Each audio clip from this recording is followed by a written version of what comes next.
Good evening, কেমন আছো তোমরা সবাই? আশা করি সবাই খুব ভালো আছো। Welcome to my channel Cloud9 আর ওয়েলকাম তোমাদেরকে আরও একটা নতুন ব্লগে। আজকে ছিল শনিবার, যাচ্ছিলাম মামার বাড়িতে। ঘড়িতে এখন কটা বাজে, ওই 6:45 মতো। তো আমি হলদিরামে নামলাম অফিস থেকে ফেরার পথে এবং সোজা হাঁটা লাগাচ্ছি তেঘুরিয়ার জন্য। তেঘুরিয়ার এই রিক্সা স্ট্যান্ড থেকে রিক্সা ধরলে আমি 15 মিনিটের মধ্যে মামার বাড়িতে পৌঁছে যাই। সারা সপ্তাহ ধরে দিদা বলে যে কবে আসবি বলি, সেদিন তোর ফেভারিট রান্নাগুলো করব। তো লাস্ট যেদিন কথা হয়েছিল আমাকে বলছিল যে কচু শাক রান্না করব, তুই আসিস, কবে আসতে পারবি বলিস, তাহলে সেদিন বানাবো। তো মাঝে মাঝে এরকম খাওয়া দাওয়া করার জন্য আমার ফেভারিট খাবারগুলো আমি মামার বাড়িতে চলে যাই। শুধু খাওয়ার জন্য যায় না, আমার হ্যাপিনেসের 5টা কারণ কিন্তু ওই বাড়িতে আছে। আমার মামা, মামি, দিদা, ভাইয়া আর রসগোল্লা। আর রসগোল্লা ওটা হচ্ছে করলা ভাজা, আমিও কখনো খাইনি, আমি নিয়ে আসলাম। এই রসগোল্লা এদিকে আগে। ঘুমাচ্ছিস? কি করছিস বল?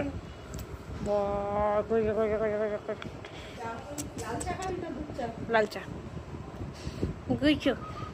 তোমরা কি কোল্ড ড্রিঙ্কস ফ্লেভার ধূপকাঠি জ্বালিয়েছো? কোল্ড ড্রিঙ্কসের গন্ধ আসছে, ধূপকাঠির গন্ধটা। হ্যাঁ, কি দেখলাম না? আজকে আমি গেলাম স্কুলে। তুই আমাকে বল, আমার যদি আজকে অফিস থাকে, তোর আজকে স্কুল কেন ছিল না? ছিল কিন্তু আমি যাইনি। তুই এক্ষুনি বললি আমার ছুটি ছিল, তাও বলছিস ছিল। ঠিক করে বল।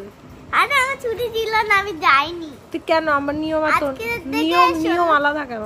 হ্যাঁ, তুই বললি না আমার স্কুলের নিয়ম আলাদা, তোমার অফিসের নিয়ম আলাদা। আলাদা কেন বল? আলাদা। আমার ছুটি আগে পড়ে, তোমার ছুটি পরে পড়ে। আমাদের ছুটি পড়ে গরমে?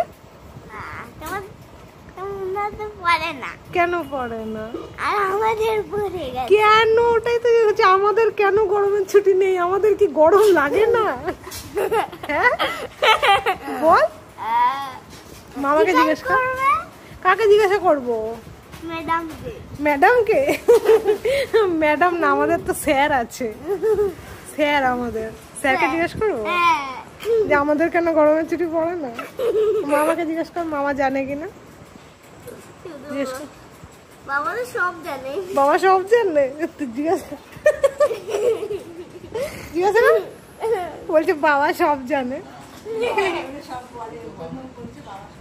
হ্যাঁ, ওই যে কুজুটা। আমি যেখানেই যাই বা যেখানে থাকি আশেপাশে আমি হট চিপসের দোকান অবশ্যই খুঁজে রাখি। ওখান থেকে এরকম বিভিন্ন টাইপের আতরাঙ্গি জিনিস আমি নিয়ে আসি ট্রাই করার জন্য। আজকে এনেছিলাম করেলা চিপস, যেটা কিনা আমার বেশ ভালো লেগেছে। তবে ওটা চায়ের সাথে না, ডালের সাথে, ভাতের পাতে বেশি ভালো লাগবে। মামি চানাচুর দিয়েছিল আর লিকার চা বানিয়ে দিয়েছিল, যেটা কিনা দুর্দান্ত ছিল।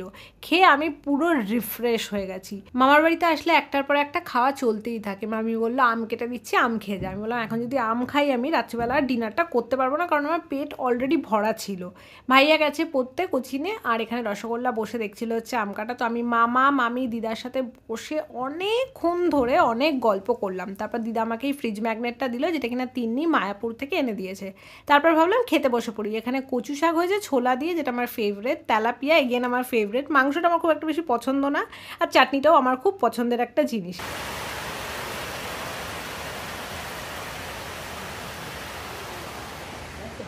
সব দেখা যাচ্ছে, অন্ধকার টাইম হচ্ছে।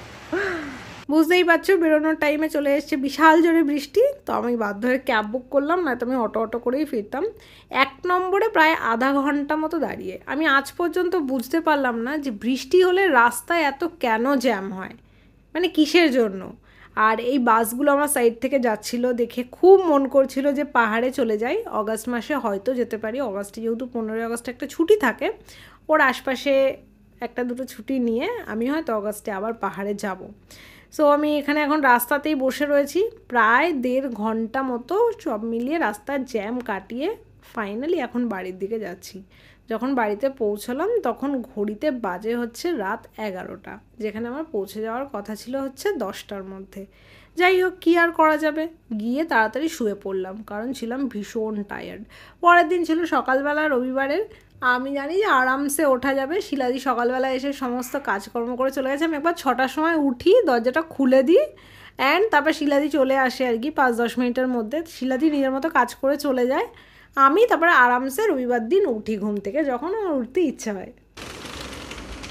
তারাপীঠের ব্লগটা যখন দিয়েছিলাম তখন একজনের কমেন্ট আমার চোখে পড়ে, জিজ্ঞাসা করছিল যে তোমার কত টাকা যে তুমি মাঝে মাঝেই ঘুরতে যাও, প্লাস এত খরচা তুমি কি করে মেনটেন করো সমস্ত কিছু। প্রথমে বলি যে ঘুরতে যাওয়ার জন্য টাকার থেকেও বেশি দরকারি হচ্ছে মনের ইচ্ছে। তাই বলি কি টাকার দরকার নেই, একদম আছে। মনের ইচ্ছে থাকলে ঘুরতে যাওয়ার জন্য টাকাটা ঠিক জোগাড় হয়েই যায়, আমরা সেভ করেই নিই। আর এটা আমার কথা নয়, আমি যখন জব সবে সবে জয়েন করেছি 1-2 বছর 3 বছর মতো হয়েছে, তখন আমার একজন মানুষের সাথে পরিচয় হয়। তখন তিনি এক্সটেনশনে কাজ করছিলেন, মানে অলরেডি উনি রিটায়ার্ড। উনি ওনার ওয়াইফকে নিয়ে আমি দেখতাম প্রতি বছর ঘুরতে যাচ্ছে, ফরেন ট্রিপ করছে, প্রচুর টাকা খরচা করে। তখন আমি এত ঘুরতাম না। তখন আমি স্যারকে জিজ্ঞাসা করেছিলাম, আচ্ছা স্যার আপনি এত টাকা খরচা করে বাইরে ঘুরতে যান ফরেনে ওয়াইফকে নিয়ে? তখন উনি বলেছিল যে টাকা সবার থাকে, কিন্তু ঘুরতে যাওয়ার মানসিকতা অনেকের থাকে না, অনেকের ইচ্ছে থাকে না, অনেকের ইচ্ছে থাকলেও শক্তি থাকে না বডিতে। তো যতদিন শক্তি আছে, আমার কাছে টাকা পয়সা আছে, যেটুকু আছে আমি সেভ করে করে ঘুরতে যাই। আগে আমি ইন্ডিয়ার ভেতরে ঘুরেছি, অ্যান্ড এখন আমি ওয়াইফকে নিয়ে বাইরে ঘুরতে যাই। বছরে একটাই ট্রিপ করি, বাট ফরেন ট্রিপ করি। তো ওনার ওই কথাটা আমার এত ভালো লেগেছিলো, বলতে পারো যে আমার ঘোরার ইচ্ছা তবে থেকেই হয়েছে। থ্যাংক ইউ সো মাচ তোমাকে যে প্রশ্নটা করেছিলে। নেক্সট ব্লগে বাকি আমি কিভাবে খরচাপত্র আমি চালাই, আমি কিভাবে সেভ করি, আর কিভাবে সমস্ত কিছু ব্যালেন্স করে আমি ঘুরতে যাই, সেটা আমি তোমাদেরকে পরের ব্লগে জানাবো। সো ফ্রেশ ট্রেশ হয়ে আমি চলে এসেছি কিচেনে। আমি এখানে হাঁ করে দাঁড়িয়ে ভাবছি, ও এই তো চিকেন রাখা রয়েছে ডিপ ফ্রিজে। আমি এখন চিকেন খাচ্ছি অল্প অল্প। রান্না করা চিকেন তো খাই না বেসিক্যালি, স্যুপের মধ্যে দিয়ে খাই, স্টু বানিয়ে খাই, আর অনেক রকম রেসিপি আমি ট্রাই করি সারা সপ্তাহ ধরে। আজকে তবে আমি কিন্তু চিকেনের একটা রেসিপি তোমাদের সঙ্গে শেয়ার করব, সেটা হচ্ছে কাসুন্দি চিকেন। এটা কিন্তু খুব ভালো খেতে হয় আর খুব সহজেই বানানো যায়। আমি রেসিপিগুলো তোমাদের সঙ্গে শেয়ার করি কারণ তোমরা অনেকেই ট্রাই করো। যারা রান্না একদমই পারো না করতে, একদম ছোটরা যারা রয়েছে, তারা যদি নতুন নতুন কিছু ট্রাই করতে চাও, ডেফিনেটলি আমি যেগুলো দেখাবো ওগুলো ট্রাই করতে পারো। ওগুলো ইজি টু মেক আর ভীষণ টেস্টি হয় খেতে। সো আমি দুটো রেসিপি আজকে বেসিক্যালি শেয়ার করছি। প্রথমে যেটা দেখাবো সেটা হচ্ছে অ্যাভোকাডো স্যান্ডউইচ। অ্যাভোকাডো এমনি খেতে কিন্তু একদমই ভালো লাগে না, মানে আমার তো পার্সোনালি পুরো ব্লান্ট টেস্টের লাগে, কোনো স্বাদ নেই অ্যাকচুয়ালি। কিন্তু এটার মধ্যে স্বাদ আনতে গেলে কয়েকটা জিনিস অ্যাড করতে হয়। কাটার পর দেখতে পেলাম ব্লিঙ্কিট থেকে এবার অ্যাভোকাডোটা খুব একটা ভালো আসেনি, দেখো উপরের দিকে একটু ব্ল্যাক ব্ল্যাক হয়ে রয়েছে। এটা কাটা ভীষণ ইজি আর দানাটা ঠিক এইভাবে বেরিয়ে আসে। বাট এইবারে যে অ্যাভোকাডোটা দিয়েছে ওটা কিন্তু ভীষণ রাইপ, মানে পুরো পাকা অ্যাভোকাডো দিয়েছে, তো এটাকে ম্যাশ করতে না খুব সুবিধা হয়। এবার যেটা বললাম যে এটার মধ্যে কিছু জিনিস আমি অ্যাড করব। বেসিক্যালি এটা একটা আমি স্প্রেড হিসেবে ইউজ করি। আমি এরকম অ্যাভোকাডো শুধু শুধু খেতে পারি না, কারণ ভালো লাগে না। আমি প্রথমে চামচ দিয়ে এরকমভাবে স্কুপ করে নিলাম, আর এটা করতে আমার এত ভালো লাগে। আমার ডিমের খোসা ছাড়াতে, অ্যাভোকাডো এরকমভাবে স্কুপ আউট করতে, দই কাটতে আমার খুব স্যাটিসফাইং লাগে, কেন জানি না। সো এটা নিয়ে নেওয়ার পর ওর মধ্যে লেবু, একটুখানি গোলমরিচ, একটুখানি লবণ যদি দাও তাহলেই কিন্তু স্প্রেড রেডি হয়ে যায়। এবং অ্যাভোকাডোর যে স্প্রেডটা রেডি হয় সেটা দুর্দান্ত খেতে লাগে। প্লাস অ্যাভোকাডো ভীষণ কস্টলি, প্লাস এটা হেলথের জন্য খুবই ভালো। তো আমি মাঝে মাঝে নিয়ে আসি ব্লিঙ্কিট থেকে। ভালো করে ম্যাশ করার পর এটা দেখতে খানিকটা এরকম হবে। তোমরা এটা হাত দিয়ে করতে পারো, চামচ দিয়ে করতে পারো, বা ম্যাশার দিয়ে করতে পারো। আমি হাত প্রেফার করি কারণ ভালোভাবে মিক্স হয়ে যায় সমস্ত কিছু। এরপর আমি এখানে মাশরুম কেটে নিচ্ছি, কারণ আজকে যেটা বানাবো ব্রেকফাস্টে সেটা হচ্ছে মাশরুম অ্যাভোকাডো স্যান্ডউইচ। আর এটা আমি মাঝে মাঝে অফিসে নিয়ে যাই, ভীষণ টেস্টি হয় খেতে। সো একটা প্যান নেবে, ওর মধ্যে বাটার দেবে, দেওয়ার পর মাশরুমগুলো জাস্ট ওর মধ্যে দিয়ে দেবে, দিয়ে একটু স্টিমটাকে কম থেকে মিডিয়াম করে রাখবে। যখন দেখবে মাশরুমগুলো নরম হয়ে যাচ্ছে, ওর মধ্যে একটুখানি লবণ দেবে, একটু গোলমরিচ দিতে পারো, একটু লেবুও দিতে পারো, বাট আমি আজকে অ্যাড করলাম না কারণ আমি অলরেডি স্প্রেডটার মধ্যে অনেকটা লেবু, অনেকটা গোলমরিচ এবং অনেক লবণ অ্যাড করে দিয়েছি। ওই জন্য মাশরুমগুলোতে জাস্ট সামান্য একটু লবণ স্প্রিঙ্কল করে দিয়েছি। এখানে আমি যে প্রসেসটা ফলো করি সেটাই আমি তোমাদেরকে দেখাচ্ছি। এটা কিন্তু অন্যান্য অনেক রকমভাবে করা যায়। স্প্রেডটার সাথে আমি পুরো মাশরুমটাকে ভালো করে মিক্স করে নিই। আর মিক্স হওয়ার পর আমি দেখতে পাচ্ছ ব্রাউন ব্রেড নিয়ে নিয়েছি দুটো। আচ্ছা, বাজারে দু রকমের ব্রাউন ব্রেড পাওয়া যায়, কিছু আছে ক্যারামেলাইজড ব্রাউন ব্রেড, আর কিছু আছে হচ্ছে উইদাউট ময়দার যে ব্রাউন ব্রেডগুলো পাওয়া যায়। তো আমি চেষ্টা করি ইনগ্রিডিয়েন্টস দেখে আনতে। এখন জানি না এগুলো অরিজিনাল ব্রাউন ব্রেড কিনা, ওখানে তো লেখা থাকে কি 0 ময়দা। তো এটার ওপরে স্প্রেডটাকে ভালো করে আমি বিছিয়ে দিই। অ্যান্ড অনেক সময় আমার কাছে লেটুস পাতা থাকলে আমি লেটুস পাতা নিচে আগে দিয়ে দিই, তার ওপরে স্প্রেডটা দিই। আজকে আমার কাছে লেটুস পাতা নেই, ওই জন্য আমি এখানে জাস্ট পাউরুটিটার মধ্যে স্প্রেডটাকে ভালো করে ছড়িয়ে নিচ্ছি, যাতে কোনো জায়গা বাদ না যায়। যাদের বাড়িতে বাচ্চা আছে তারা টিফিনে কিন্তু এটা দিতে পারো, খুব ভালো হয় খেতে। আর এখানে চিজও দিতে পারো। আমি এগুলো অ্যাভয়েড করি, কারণ যেহেতু আমি এখন জিম টিম যাই, I am not ডাইটিং but I am concern about what I am putting inside. So আমি একটু দেখে বুঝে খাই। এরকম না কি আমি পুরো একদম স্ট্রিক্ট কন্ট্রোলে রয়েছি, বাট হ্যাঁ আমি কি ভেতরে নিজের দিচ্ছি সেটা একটু কনসিয়াসলি খাই। অ্যান্ড শনি রবিবার আমার চিট ডে থাকে। তো এই যেখানে রেডি হয়ে গেছে দেখো, আমি এবার এটা খাবো। আমার মনে হচ্ছে আজকে সকালে ব্রেকফাস্টটা একটু বেশিই হেভি হয়ে যাবে, কারণ এটা 2টো ব্রেডের করলেই হয়তো ভালো হতো। আমি এটা 3টে করে নিয়েছি। আর আমার ফেভারিট জায়গা, আমার এখানটায় এসে বসে এখন আমি খবর দেখব, প্লাস তার সাথে আমি ব্রেকফাস্টটা কমপ্লিট করব। এরপরও আরও টুকিটাকি কিছু কাজকর্ম রয়েছে, সেগুলো করতে করতে আস্তে আস্তে আমি তোমাদেরকে ব্লগে দেখাচ্ছি। আগের ব্লগটাতেও অনেকে অনেক রকম সাজেশন আমাকে দিয়েছো, আমি সবার সাজেশনগুলোই নিয়েছি এবং আমি নিজের মতো করে চেষ্টা করছি যেভাবে ভালো থাকা যায়, নিজেকে খুশি রাখা যায়, কাজের মধ্যে থাকা যায়। দেখো সারাদিন তো অসুবিধা হয় না, আমি আগের ব্লগেও বলেছি যে টাইমটা অসুবিধা হয় সেই টাইমটার জন্য ডেফিনেটলি আমি কিছু না কিছু করব, কারণ আমি অনেক স্ট্রং, আমি অনেক কিছু দেখেছি। আর এই টাইমটাও পাস হয়ে যাবে হোপফুলি খুব তাড়াতাড়ি। জামাকাপড় গোছাতে গোছাতে দেখো একটা হঠাৎ করেই জিনিস পেলাম, বারবার হাত থেকে পড়ে যাচ্ছে। আমার একজন অফিস কলিগ, সে আমার জন্য এইটা এনে দিয়েছে রাজস্থান থেকে।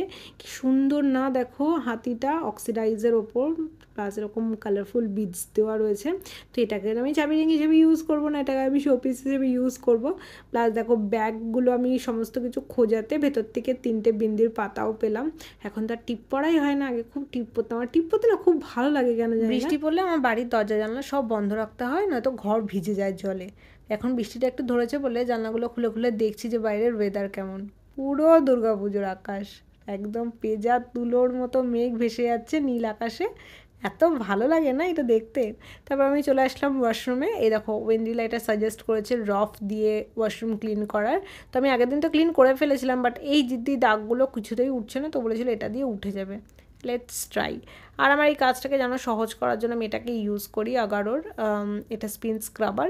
এটার লিঙ্কও আমি দিয়ে দেবো, আগের ব্লগে বোধহয় কেউ একটা চেয়েছিল। সো এটাকে আমি চার্জে বসাচ্ছি, কারণ চার্জ একদম নেই। একবার ফুল চার্জ করে নিলে অনেকক্ষণ পর্যন্ত চলে যায়। সো এটাকে জাস্ট বসিয়ে দিয়েছি আমি।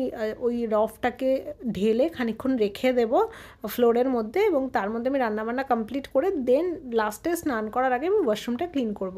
এখানে আমি আমার ফেভারিট কলমি শাক বানিয়েছি, আমি শাক পাতা খেতে খুবই ভালোবাসি। প্লাস এখানে চাল ধোয়ার জল এখন দিতে যাচ্ছি হচ্ছে আমার ছোট্ট বাগানে। আগের রবিবার যে আমি দেখিয়েছিলাম তোমাদেরকে গাছগুলো পুঁতেছি বা বীজগুলো পুঁতেছি, এই দেখো টমেটো গাছ বেরিয়ে গেছে, চেরি টমেটোর গাছ। কেন জানি না আমার হাতে লেটুসের গাছ হয়ই না, লেটুস গাছটা আবার শুকিয়ে যাচ্ছে দেখছি। অ্যাভোকাডোটাতেও একটু জল ঢেলে দিলাম, আর বাকি গাছগুলোতেও একটু জল ঢেলে দিলাম। এখানে দেখো লঙ্কা গাছগুলো কিসে জানি না এসে খেয়ে খেয়ে যাচ্ছে, ভাবছি প্লাস্টিক দিয়ে এটাকে একটু ঢেকে রাখবো। লেবু গাছগুলোও বেরিয়ে গেছে সুন্দরভাবে, এগুলোকে আলাদা করে পটিং করতে হবে। যাই এবার তোমাদেরকে দেখাই যে কাসুন্দি চিকেনের প্রিপারেশনটা তোমরা কিভাবে করবে। এই রেসিপিটা তোমরা কিন্তু নর্মাল হাঁড়িতেই বানাতে পারো, বাট যেহেতু আমার কাছে মাটির হাঁড়ি আছে এবং মাটির হাঁড়িতে রান্না করলে একটা অসাধারণ টেস্ট আসে, প্লাস স্মোকি একটা ফ্লেভার আসে, যার জন্য আমি মাটির হাঁড়িতে বানাচ্ছি। So simple recipe. মাংসগুলো ভালো করে ধুয়ে নাও, ওটার মধ্যে পেঁয়াজগুলো এরকম কুচি কুচি করে কেটে দাও, আদা রসুনের পেস্ট দাও, রেগুলার যা মশলা আছে সেগুলো তোমরা দিতে পারো, যেরকম হলুদ গুঁড়ো, লঙ্কার গুঁড়ো, ধনের গুঁড়ো, জিরের গুঁড়ো। আমি এখানে হলুদ গুঁড়ো, লঙ্কার গুঁড়ো দেওয়ার সাথে সাথে আমার কাছে ভাজা মশলা ছিল। সো ভাজা মশলা দিলে না টেস্টটা আরও বেশি এনহ্যান্স হয়। ধনে আর জিরে, গোলমরিচ আমি একসাথে ড্রাই রোস্ট করে ভেজে নিয়েছিলাম, সেই ভাজা মশলাটা এর মধ্যে দিয়েছি। চেরি টমেটো ছিল সেটা দিয়ে দিয়েছি, আর তার সাথে দিলাম হচ্ছে কাসুন্দি। সো বেসিক্যালি মাটির হাঁড়ি হোক, নর্মাল হাঁড়ি হোক, চিকেন নাও, রেগুলার যা মশলা লাগে পেঁয়াজ আদা রসুনের সাথে সেগুলো দাও, অ্যান্ড তার মধ্যে তুমি দিয়ে দাও হচ্ছে 1 থেকে 1.5 চামচ বা 2 চামচ মাংসের পরিমাণ অনুযায়ী কাসুন্দি, আর একটুখানি টক দইও দিতে হবে। ব্যাস, এটা মিক্স করে বসিয়ে দাও। আমি টমেটোও দিয়েছিলাম এখানে, চেরি টমেটো। তোমাদের কাছে চেরি টমেটো না থাকলে তোমরা বড় টমেটোই দিতে পারো। আমি অ্যাকচুয়ালি কিনে এনেছিলাম, ওগুলো শেষ হচ্ছে না, ওই জন্য আমি এর মধ্যে ইউজ করে নিলাম।